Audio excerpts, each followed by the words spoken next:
Welcome. In this video, I'll show you how to fix Battlefield 6 if it's not launching or won't launch on PC, Steam, or even EA app. If you found this video helpful, please leave a like and subscribe to the channel for more such tutorials. Now, first up, open up EA app or Steam. So I have Steam in here. I'm just going to go ahead and open it up. Find Battlefield 6. Okay. Right click on it and just click on properties. So as you can see here, it's not installed on my computer. I'm just going to use another game. It basically is the same thing.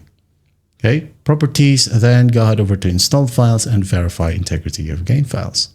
Wait for the process to finish, and once that's done, close this one and just hit on play. All right, now if that still won't work, close Steam right here, open up your favorite browser, and then we are going to find Microsoft Redistributable. Okay, this one right here. So click on latest support or latest supported Visual C++ Redistributable download. And once you're in here, scroll all the way down, you'll find latest supported redistributable version. So just find your computer version right here. x64, x86, ARM64.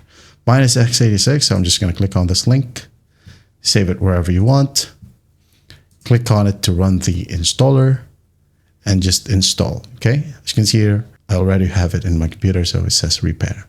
So just install it, and then it might ask you to restart your computer. So go ahead and restart your computer.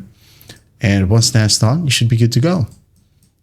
And if that still won't work, just make sure that you go ahead over to system updates right here. Click on it and you install all available updates, advanced options as well. Optional updates, install all from here. And once everything is done, okay, just go ahead and restart your computer once more and enjoy the game. That is how you fix Battlefield 6 if it won't launch on PC, Steam, or EA app. Okay, I hope this video helps, and I'll see you in the next one.